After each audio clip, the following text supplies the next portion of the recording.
टेक्नोराइज में आप सभी का एक बार फिर से स्वागत है दोस्तों आज हम एनसीआर नॉर्थ सेंट्रल रेलवे का एईएन एलजीएस का पेपर लाए हैं जिसकी परीक्षा 6 जनवरी 2022 को हाल फिलहाल में ही हुई है।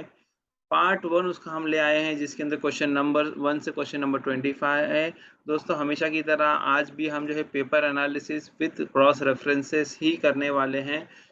जहाँ पर रेफरेंस नहीं मिलेगा वहाँ पे मैं आपको एक्सप्लेन कर दूंगा, क्योंकि यहाँ पर आज जो है कुछ टेक्निकल टॉपिक्स जो है सिविल इंजीनियरिंग के वो आए हैं, तो उसके लिए मैनुअल में तो रेफरेंस नहीं मिलेगा, बट मैं आपको जस्टिफिकेशन देने की जरूर कोशिश करूंगा।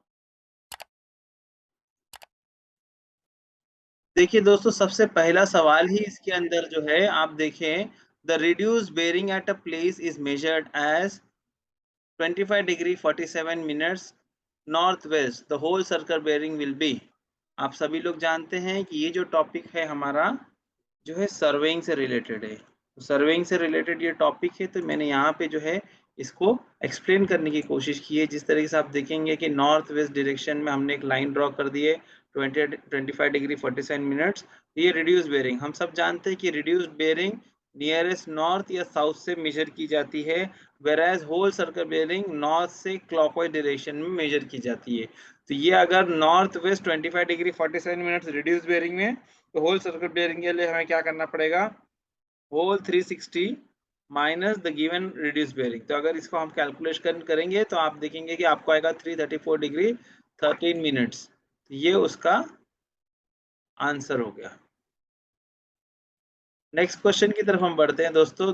दूसरा क्वेश्चन हमारा क्या है, which one of the following is an obstacle to chaining but not to ranging. यानी कि आप सभी लोग जानते हैं कि यहाँ पे जो है अलग अलग दो तरीके के सर्वेइंग में एस्पेक्ट्स होते हैं। या तो हम क्या करेंगे, उसकी चेनिंग करेंगे। चेनिंग को नॉर्मल भाषा में अगर हम बोल सकते हैं कि मेजरमेंट करना, ठीक है, मेजरमेंट करना उसको बोलते हैं चेनिंग। तो ऑब्स्ट्रक्शन, ऑब्स्टेकल इन चेनिंग यानी दिक्कत है, मुसीबत है चेनिंग के लिए, लेकिन नॉट फॉर रेंजिंग। रेंजिंग आप सभी लोग जानते हैं कि रेंजिंग के हम लोग क्या करते हैं, आई साइट का इस्तेमाल करके हम लाइन का अलाइनमेंट एडजस्ट करते हैं कि नहीं। लाइन का अलाइनमेंट जो होता है वो हम लोग इसमें एडजस्ट करते हैं, ठीक है। तो ये चीज हो गई। तो अब मैं आपको यहाँ पे एक्सप्लेन कर दूं कि यहाँ पे देखिए, आपको यहाँ पे वाटर बॉडी है, ये एक वाटर बॉडी में बताता हूँ आपको।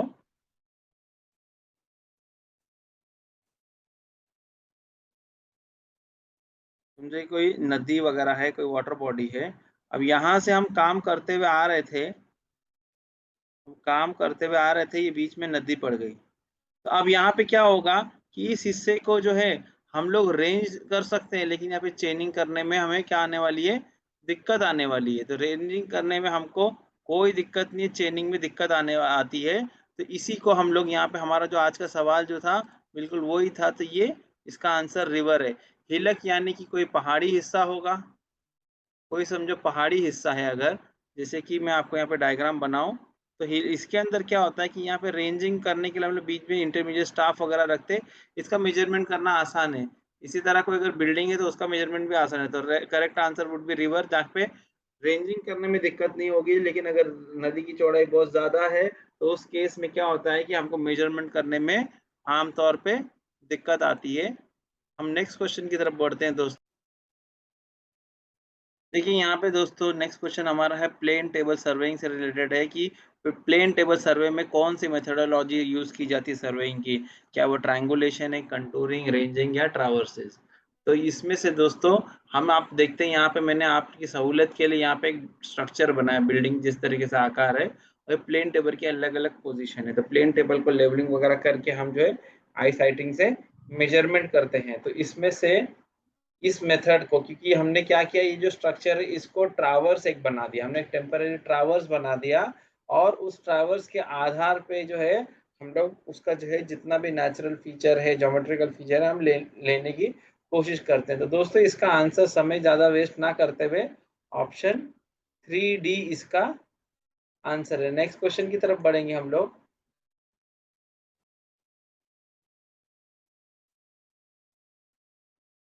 Ratio of linear stress to linear strain is known as. अब यहाँ पे थोड़ा सा मैथमेटिकल कैलकुलेशन तो नहीं कह सकता हूँ मैं, लेकिन मैथमेटिकल एक्सप्रेशन जरूर करूंगा मैं। यंग्स मॉडुलस ऑफ इलास्टिसिटी क्या है? मॉडुलस ऑफ इलास्टिसिटी लिखता हूँ, modulus of elasticity.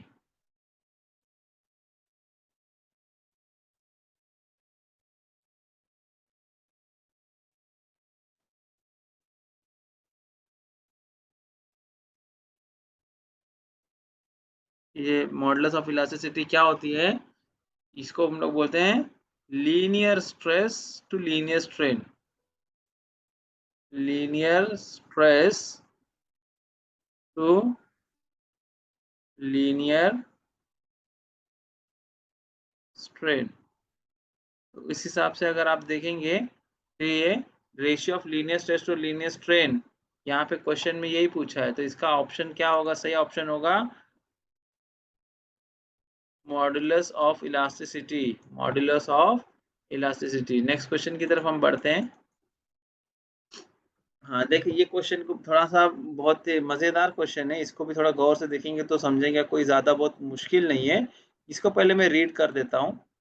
Deformation of a bar under its own weight is dash the formation due to a direct load equal to weight of the body applied at the lower end। ये question को जरा अपने को गौर से समझने की जरूरत है। तो देखिए दोस्तों, ये क्वेश्चन का जो सॉल्यूशन है इसको मैं आपको एक बार एक्सप्लेन कर देता हूँ अच्छी तरह से। क्वेश्चन क्या है पहले पढ़ते हैं। Deformation of a bar under its own wait is dash time the deformation due to a direct load equal to weight of the body applied at the lower end। तो यहाँ मैंने डायग्राम बनाया है। समझो एक कोई बार है जिसको हमने समझो सीलिंग से लटका रखा है। तो अब जो है वर्टिकल पोजीशन में इसको लटकाया हमने, तो इसमें क्या हो रहा है कि इसके सेल्फ वेट की वजह से इसके अंदर कुछ इलोंगेशन हो रहा है। वो वैल्यू कितनी होगी वो हम देख लेते हैं। तो पहला Young's modulus of elasticity equal stress upon strain, that is sigma upon जो है strain. E is equals to क्या है? What is E? Young's modulus of elasticity. Stress क्या है? लोड अपॉन एरिया, तो यहाँ पे self weight upon area. Strain क्या है? Change in length upon original length, तो delta L divide by L, या इसको आप L1 बोल दें, इसको हम लोग L1 भी बोल सकते हैं क्योंकि हमने यहाँ पे L की बात की। तो ये हो गया आपका डेल्टा एल हो जाएगा WL बाय AE। दूसरा केस हमारा क्या है? दूसरा केस हमारा इसी के अंदर है कि अगर direct load equal to weight of the body apply करते हैं लोअर एंड में, तो क्या होगा? तो आप देखिए, सेल्फ वेट तो कहीं गया नहीं किसी भी चीज का, इसका सेल्फ वेट है। इसके अलावा यहाँ पे कुछ लोड और डाला है, से द फोर्स इज P, लेकिन ये जो फोर्स P है इसकी value magnitude is equal to same as of self weight, इस तरीके से। तो यहाँ पे अगर आप देखेंगे दूसरे केस में, तो हमने यहाँ पे इसको सॉल्व किया, modulus of elasticity is sigma upon E strain. तो ये आपका सॉल्व करने के बाद आप क्या करेंगे, सिग्मा की वैल्यू यहाँ पे अब डबल हो जाएगी, क्योंकि यहाँ पे जो है दो लोड आ गया, एक डब्ल्यू ये एक ये, तो W plus W that is 2W divide by A upon और change in length upon original length, तो डेल्टा 2 हमने निकाल दिया, तो 2L अपॉन ए ही आ गया। तो अब यहाँ पे इन्होंने रेशियो पूछा है, तो रेशियो के लिए हमने क्या किया है, डेल्टा 1 अपॉन डेल्टा 2, इसको सॉल्व किया हमने। तो इसको सॉल्व करने के बाद हमको आंसर आ रहा है 1/2 दैट इज हाफ। तो इस तरीके से ये क्वेश्चन सॉल्व हुआ। हम आगे के क्वेश्चन के लिए बढ़ते हैं। अभी क्वेश्चन नंबर 6, इसको भी जरा देख लेते हैं, जरा रीड कर देता हूं मैं आपके लिए पहले। क्वेश्चन नंबर 6 में क्या कहा जा रहा है कि biaxial stress, in case of biaxial stresses the shear stress is maximum on a plane at dash degree to the normal plane, जो हमारा होता है गिवन प्लेन, उसके हिसाब से। तो इसको भी हम जरा अच्छी तरह से समझने की कोशिश करेंगे, ये क्या कहा जा रहा है। बाय एक्सियल स्ट्रेसेस यानी कि कोई ऑब्जेक्ट है मेरा, सपोज ये मेरा कोई ऑब्जेक्ट है, अब इसको जो है फोर्स अप्लाई करना है मुझे। तो ये इस तरीके से मेरे कोई फोर्सेस हैं along the length and across the length, ठीक है। तो इसमें जो स्ट्रेसेस आते हैं उन स्ट्रेसेस की बात की जा रही है कि कितने एंगल पे इंक्लाइन होते हैं। तो आप अगर देखेंगे बायएक्सियल यानी कि दोनों एक्सिस के अंदर, यहाँ पे आप अगर देखो तो यहाँ दोनों तरफ जो है फोर्स अप्लाई किया गया है। तो इसमें नॉर्मली एक्सपेरिमेंटली जो देखा गया वो ये है कि ऐसे केसेस में शेयर स्ट्रेसेस डेवलप होते हैं और सडन फेलियर हैपेंस। क्या होता है? सडन फेलियर होता है। तो इसका आंसर क्या है, ये जो एंगल ऑफ इंक्लिनेशन है ये जो एंगल ऑफ इंक्लिनेशन है ये है 45 डिग्री। तो ये हमको देखना हमारा कितना आ रहा है, तो इसका आंसर जनरली आता है हमारा 45। तो 45 डिग्री हमको मिलता है। नेक्स्ट क्वेश्चन की तरफ हम बढ़ते हैं। Question number 7। क्वेश्चन नंबर 7 भी अगर आप देखेंगे यहाँ पे तो ये बहुत ही सिंपल है। इसको मैं यहाँ पर ही आपको एक्सप्लेन कर सकता हूँ कि एक कैंटिलीवर की बात हो रही है। Maximum bending moment in a cantilever carrying a point load. तो यहाँ मैं कैंटिलीवर बनाता हूँ, समझो ये मेरा कैंटिलीवर है और इसके फ्री एंड पे एक पॉइंट लोड लगा रहे हैं हम लोग। से द फोर्स इज से P। तो यहाँ पे बेंडिंग मोमेंट की अगर हम बात करेंगे, यहाँ पे बेंडिंग मोमेंट आप देखेंगे, बेंडिंग मोमेंट का वैल्यू क्या रहेगा, इक्वल टू द स्पैन। तो ये आपका जो स्पैन होगा, स्पैन सपोज हमारा L है, तो ये आ जाएगा P इंटू एल। तो P इंटू एल इसका। तो यहाँ पे मैक्सिमम बेंडिंग मोमेंट कहाँ पे आएगा, आपका मैक्सिमम बेंडिंग मोमेंट जो है हमारा जो फिक्स एंड होगा वहां पर आएगा। तो option C is the correct answer. Next question की तरफ हम बढ़ते हैं। Minimum compressive strength of first class brick. यहाँ दोस्तों यहाँ पे मैं आपको एक्सप्लेनेशन क्या क्या देते बैठू, मैं आपको सीधा आंसर बता देता हूँ कि इसके अंदर इसका आंसर जो है फर्स्ट क्लास ब्रिक का 100 से लेके 105 तक, 100 से लेके 105 तक की जो है इसके अंदर स्ट्रेंथ होती है। तो ये हमारा ऑप्शन सी यहाँ पर करेक्ट होगा। नेक्स्ट क्वेश्चन इसी स्लाइड में, in which of the following direction the strength of timber is maximum. आपने देखा होगा जो लकड़ा होता है इसमें जो ग्रेन अरेंजमेंट होता है, जो ट्री से हम जो निकालते हैं उसमें ग्रेन का कुछ अरेंजमेंट होता है। तो वो पूछ रहे हैं कि किस डायरेक्शन में रहने पे स्ट्रेंथ ज्यादा मिलेगी। तो इसका सही आंसर क्या है कि parallel to the grain. Load जो है ना, हम इसको बीम को किस तरीके से यूज करें, लकड़े को किस तरीके से यूज करें, ताकि जैसा लोड आता है उसी के पैरेलल में हमारा ग्रेन होना चाहिए, तब उस केस में टिम्बर को स्ट्रेंथ ज्यादा मिलती है।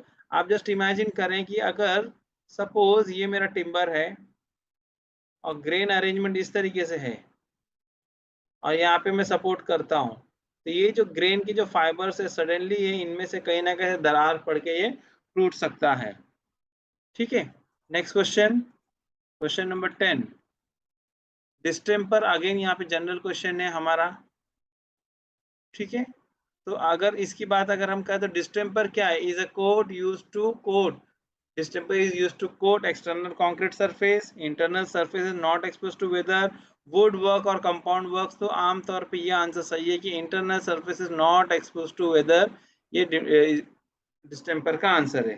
नेक्स्ट क्वेश्चन है the setting and hardening. Setting and hardening of cement after addition of water is due to.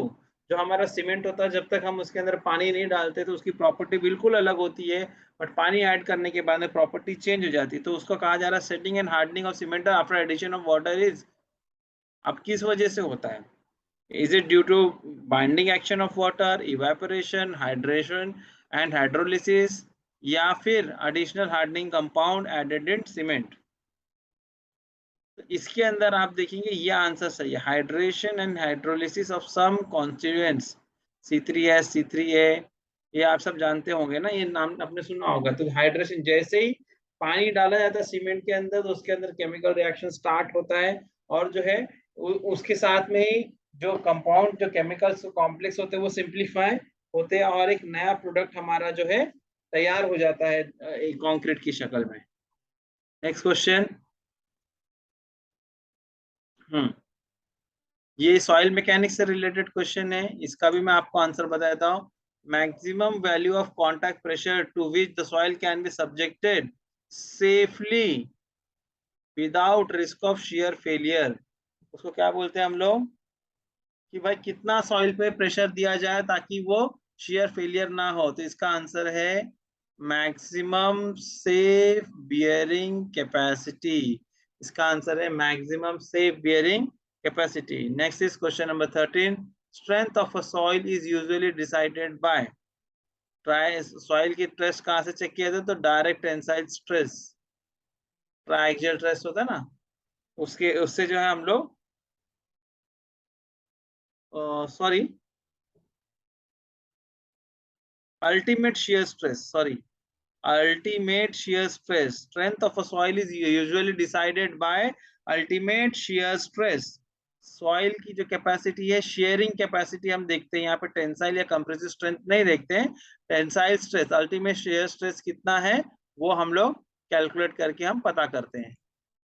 Next question है, the compression resulting from a long term static load and consequent escape of pore water, यानी कि लंबे समय तक static load apply करके हम रखते हैं और जो पोर वाटर हमारे सॉइल के अंदर होता है उसको रिलीज करने का मैकेनिज्म बनाते हैं, तो उसमें भी जो है हमारा कॉम्प्रेशन होता है, उसे क्या कहते हैं, कॉम्पैक्शन, कंसोलिडेशन, स्वेलिंग और नन ऑफ दिस। दोस्तों इसका आंसर है कंसोलिडेशन।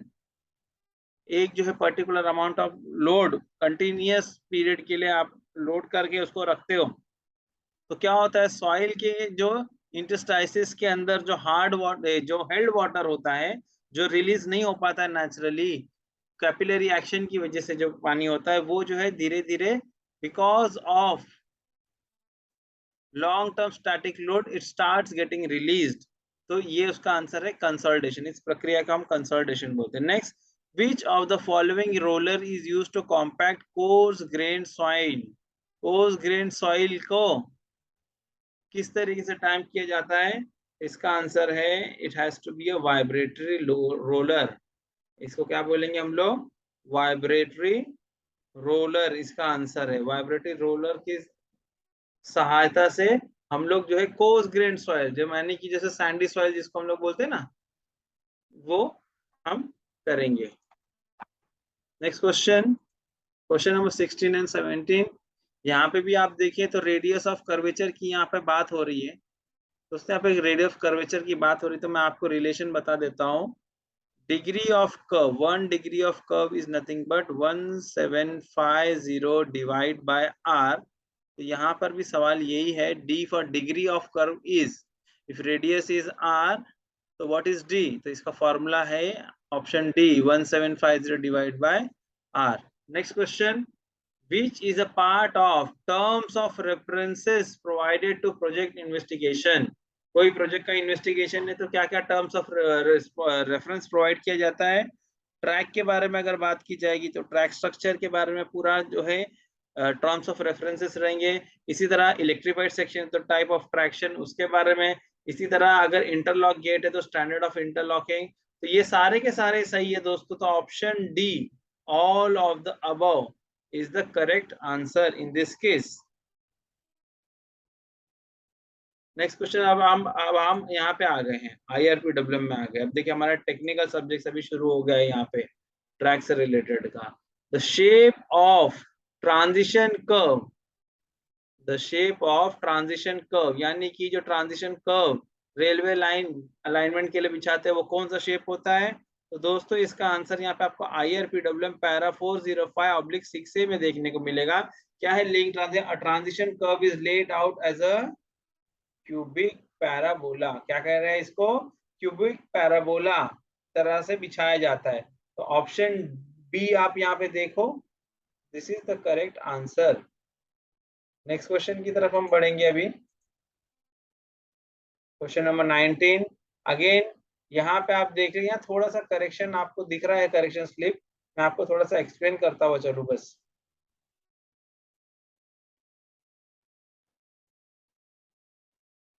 देखिए यहाँ पे क्या कर रहा है, एज पर IRPWM 2020 the BG line have been classified into 6 group. ये क्वेश्चन हमारा जो है, जो जनवरी का है, ये इसी साल का है लेकिन ये जनवरी का क्वेश्चन है।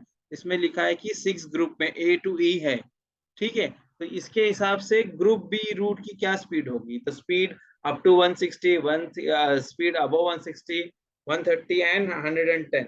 तो क्या कहता है हमारा मैनुअल पैरा 201 जो है क्लासिफिकेशन ऑफ लाइंस के बारे में, आप अगर इसमें देखेंगे तो ग्रुप बी रूट की जो स्पीड है अप टू 130 kmph है, 130 kmph है। तो option C is the correct answer.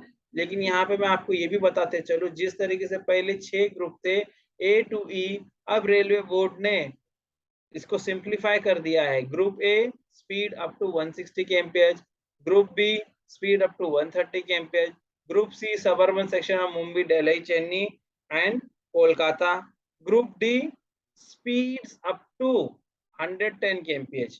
पहले ग्रुप डी स्पेशल और ई था, अब उन सबको मर्ज करके एक ग्रुप बना दे जिसके अंदर ओरिजिनल जो डी थे वो भी है, डी स्पेशल वाले भी है और ई वाला भी है।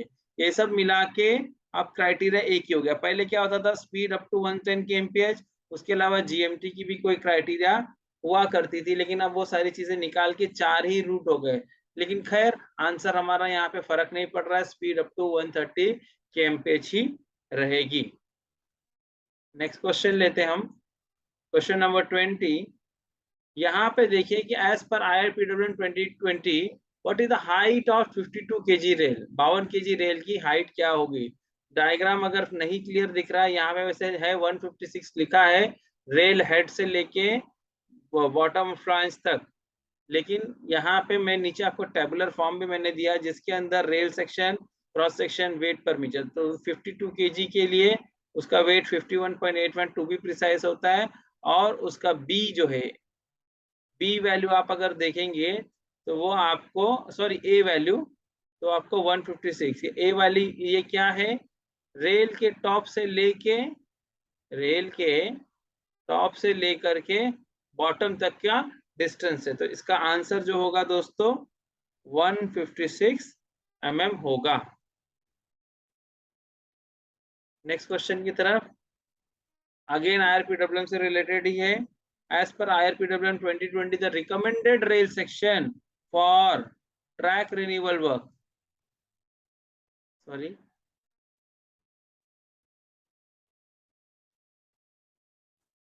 हाँ, recommended rail section for track renewal work क्या है, ट्रैक रिन्यूअल करना है, डबलिंग करना है, न्यू लाइन गेज कन्वर्जन।